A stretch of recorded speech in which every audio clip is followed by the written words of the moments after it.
Welcome to the testifiers table. Please identify yourself for the record and go ahead with your presentation.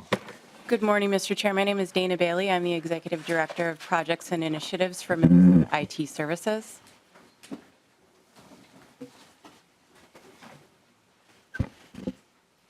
Okay. Dawn Olson, Director of Driver and Vehicle Services. Joan Redwing, Interim CBTO, Department of Public Safety, and Chief Enterprise Architect at MN.IT. So we'll run through this slide deck and then happy to respond to questions when we're done.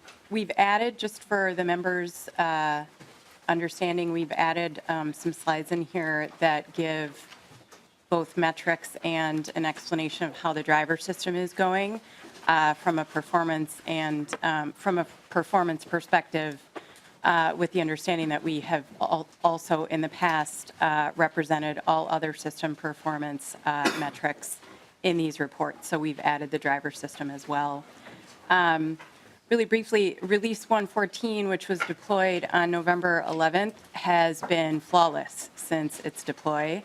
It addressed 42 different features, gaps, and defects, and all of our feedback that we've received from deputy registrars has been really positive. We followed standard protocol as we have in the past, where we've done user acceptance testing, user acceptance training, and then what we call live in the field training on the day of deployment when the release is put into production. Unless we get the green light from our deputy registrar testers, we don't put a release into the system without their blessing, and we appreciate their work with us so much because it's been extremely helpful. And then we also just want to note that the Office of the Legislative Auditor did an accuracy report on the reports that we've been giving to you over these last many months, and has ultimately said that our quarterly performance measures, they found DPS and MN.IT to be accurately reported in all material aspects since the first report was done. The next release that goes into the system is 115. That's slated for early February, and this will be prior to the ramp down at the end of February. Functionality includes the highly anticipated specialty plate transfer, change of registration class, and registration class conversion.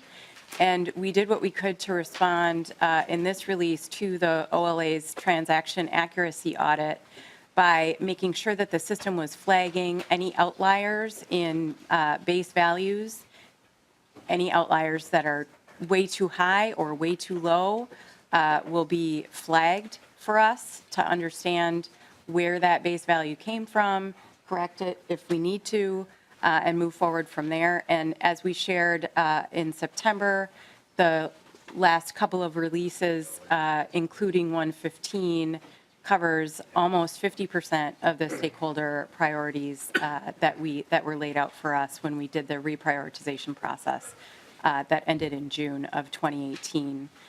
The ramp down will occur at the end of February with a lights on level of support, which means that the system maintenance will be performed on a daily basis. What it also means is that we won't be able to do the releases that we do now. We'll be able to get around the edges with some bug fixes, but we won't be able to build in additional functionality. And now I'd like to turn it over to my colleague Joan Redwing to go over the first couple of performance measures. Mr. Chair and members, I'm on page 6 of the slide deck, but also on page 11 of the MNLARS quarterly report. The report that we have has a series of performance measures, and performance measures number 1 and 2 really talk about the gaps and defects that remain in the system. And we track these gaps and defects through something we call the MNLARS master list, and the stakeholders prioritize that master list. And as of December 1st, that list contains 110 items on the report, down from 138 in the September 11th report. Of these, 35 are gaps, features that need to be fixed. 56 are defects, and 19 are new feature requests, meaning these are requests for new functionality above and beyond what was originally in scope. Okay. And now I'm on page 7 of the slide deck. Performance measure number 3 really talks about editing the system.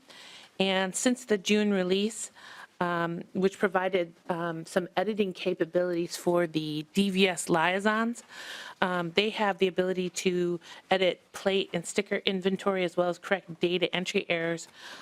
In the last report, we talked about them making about 3,000 updates on data at the request of deputy registrars using this new tooling set.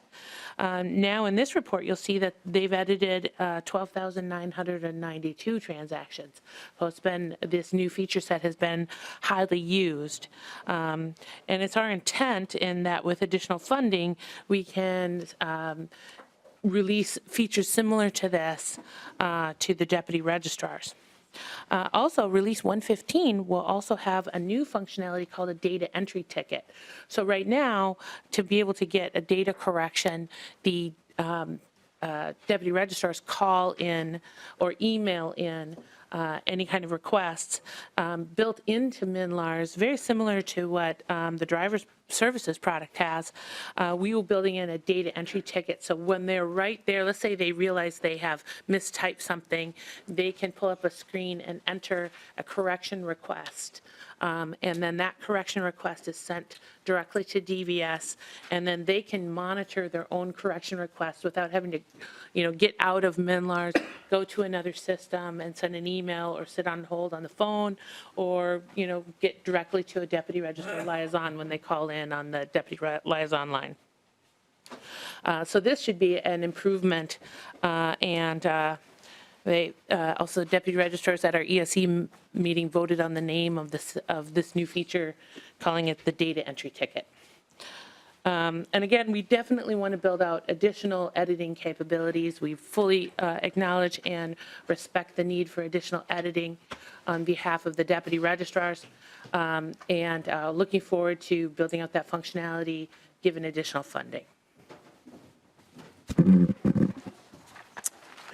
For performance measure number 4, I want to talk a little bit about our title turnaround time.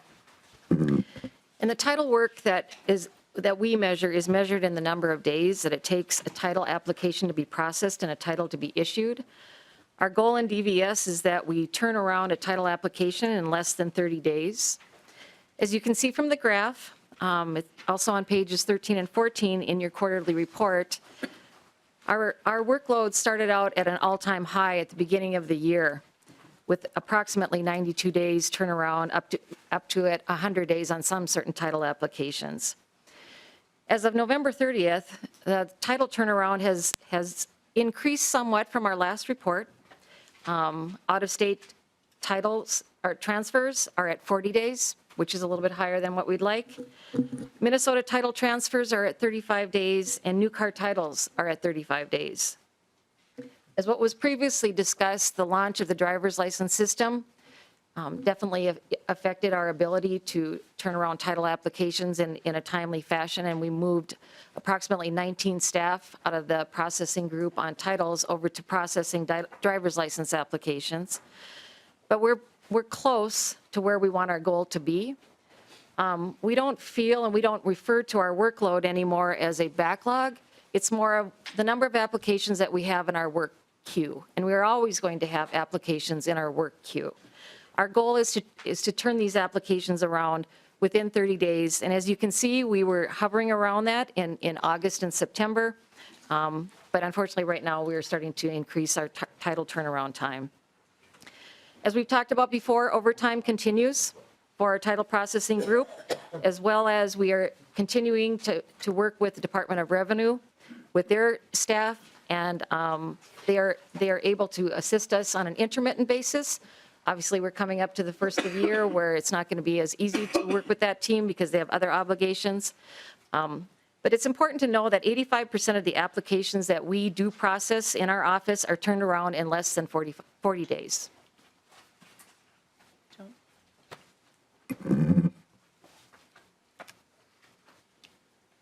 Another performance measure in the legislative oversight report is data errors. And in response to the OLA recommendations, Release 115 has the new queries that flag outlying base values. We talked about that also in another section. And again, their intent is to flag unusually high or low dollar value registrations and then being able to address them to the best of our ability within statute. And then the data team that we established in December of 2017 runs a series of programs to continually search through MNLARS to ensure we discover and correct any kind of discrepancies. And that team has currently detected and fixed about 1/4% of motor vehicle records in MNLARS that have needed some sort of data correction. And in this area as well, given additional funding, the future plans include editing capabilities for DVS, liaisons, and deputy registrars that are expanded that will continue to reduce errors introduced due to data input errors. System performance. Yep. Another measurement is system performance. In October, MNLARS vehicle and legacy systems returned to 99% uptime. This is on page 17 through 21 of the MNLARS quarterly report. We have no statistically significant changes to system response times in MNLARS, but they continue to be stable. We do baseline them and test them with every release to ensure that we don't have any performance degradation. And tests between release 112 and 113 indicate that the system is performing slightly better over time, but it's not statistically significant. We do expect additional performance enhancements in 115, but with limited funding, the team size of the performance testing group has been reduced. But the good news is, even with the reduced team size, performance remains stable.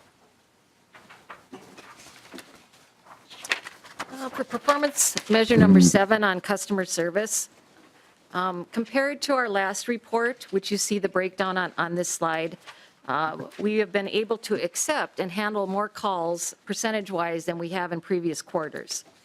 The number of calls that we've been able to answer is improving with the addition of the 26 temporary staff that were hired by the department in preparation for the launch of MNLARS, or I'm sorry, in the launch of the Real ID system. However, during this quarter, we also received 35,492 public emails that required a response. As of the end of November, we still had a backlog of responses needed for 1,860 emails.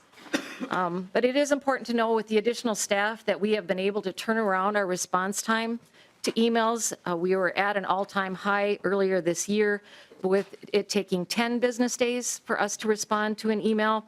We are now, as the end of November, at about a 2-day turnaround time for responses. As we've said in the previous quarter, we do continue to work with the continuous improvement experts at the Department of Administration on looking for better ways to improve and respond to customer service and questions. To the earlier question about phone time and wait times, this gives you a little bit of a breakdown on the different types of calls that come in and how we are able to respond. So during this past quarter, average wait times on the phone for the public was 7 minutes and 37 seconds. Again, this is in addition to the 26 temporary staff that we brought in and trained to be able to handle these calls. But it's also important to know that this is about a 12% increase from last quarter. And our understanding is that the call increase is coming due to the launch of Real ID and and driver's license applications. We did see improvement in the wait times on the deputy register phone calls. Our average time there for a wait time is 5 minutes and 52 seconds, which is about a 57% decrease from last quarter. But it's also important to know that we took in about 5,000 less calls from deputy registrars in the last quarter as well. Where we have seen a certain level of increase, and it's significant as well, is the average wait times on the phones for driver's license agents calling in. Average wait time is 27 minutes and 10 seconds. This is obviously up from the quarter before, which was 3 minutes and 29 seconds. The average time on each call has more than doubled from last quarter due to the questions regarding new business procedures, requirements, and documentation. It's important to know that the complement of FAST staff that are currently working on the DVS system are there simply working on maintenance and making slight modifications. We did have additional FAST team members that were in the state for the first 2 weeks after we launched the system. This was planned to have FAST staff across the state to be able to work with offices that may have had system questions, needed a little bit of additional training. Those staff needed to return back to their home states to finish out on their projects. But what we're finding now is most of the questions that we're receiving are around more procedural questions and not so much system questions. As Commissioner Doman stated earlier in her opening remarks, as a direct result of the phase 1 of what we launched on the driver system, the Department of Homeland Security has confirmed that Minnesota is in compliance with the Real ID Act and regulations. Phase 1 of the driver system delivered all driver services functionality that existed in the legacy system with the additional new features, which was the ability to process applications for Real ID, a pre-application that customers can fill out prior to coming to the office to minimize their wait time, and as well as system-generated reporting process for end users. The system is designed and has the capacity to run several reports for us to use as well as end users to monitor how our progress is going and how the system is performing. I'll continue this slide just to report that Minute and the Department of Administration have completed the restructure of the FAST contract for phase 2. And as you know, not having received additional funding at the end of session, this was necessary. We needed to do it. There may or may not be a delay in phase 2. We don't know that yet, and I think it depends on the status of funding and when it is received. And obviously, as the commissioners mentioned, they or a member of the agency will be having a conversation with the governor and lieutenant governor-elect at whatever point in time they are ready to have that conversation. So we'll keep you apprised. And I just wanted to mention that the importance of us making the decision to use what was left in the technology account, which was one account, one pot of money for the last 2 releases that we're able to do in MNLARS.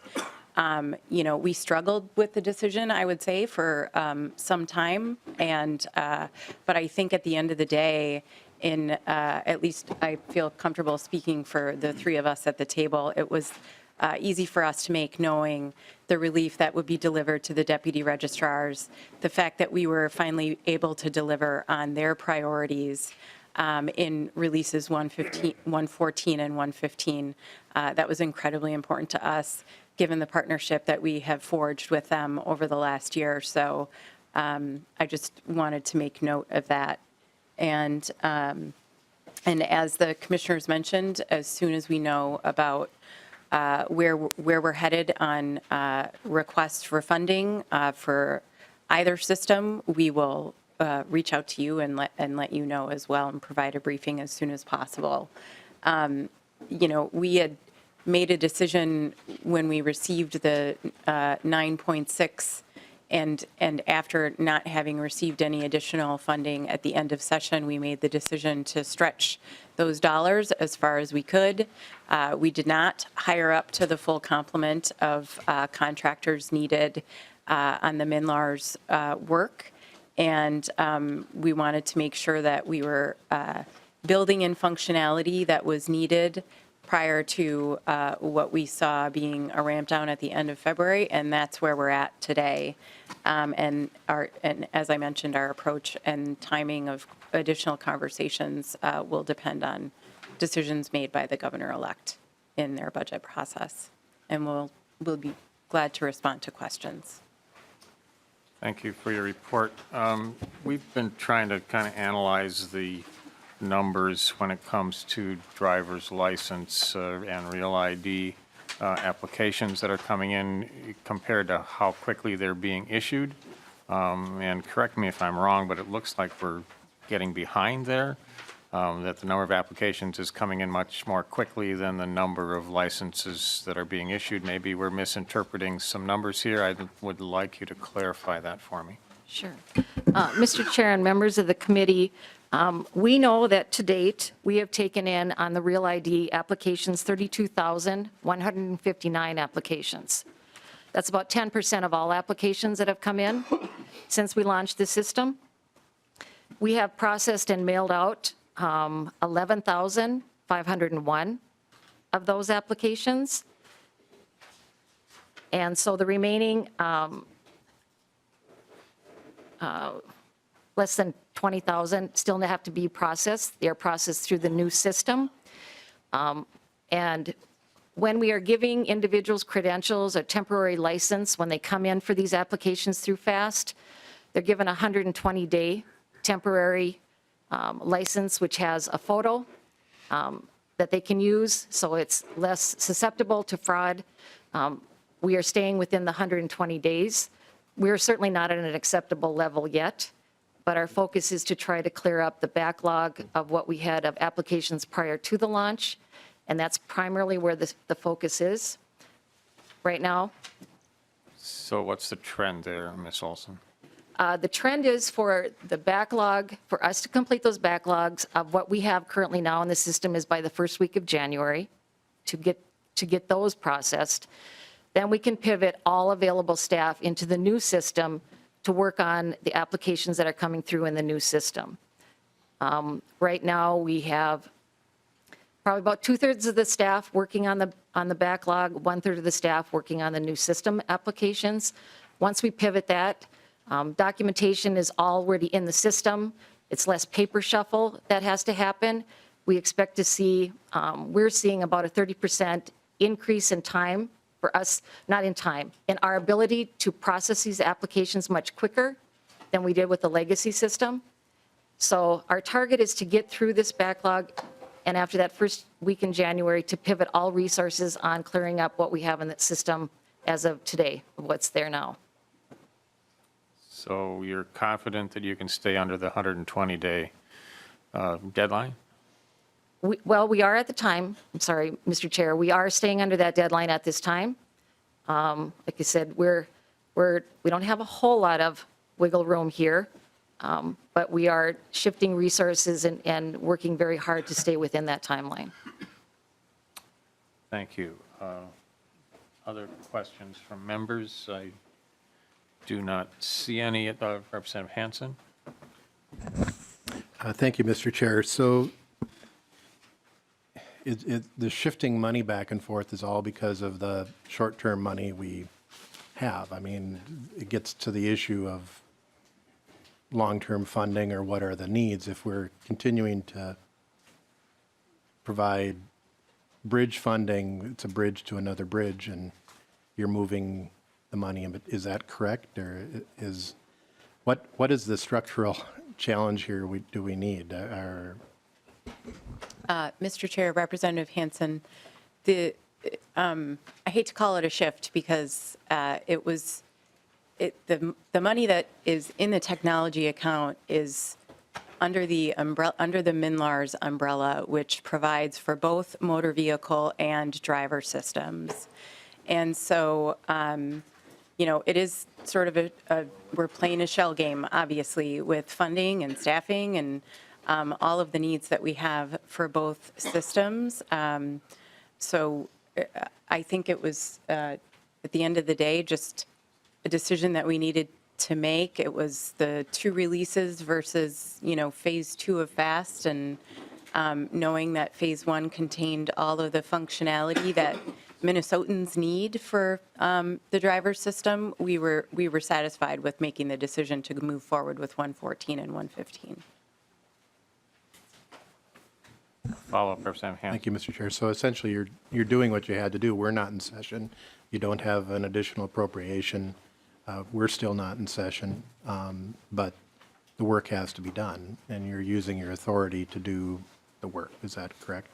Mr. Chair, Representative Hansen, yes, that's correct. thank you. Yeah, well, there were some vetoes involved there. There would have been more money.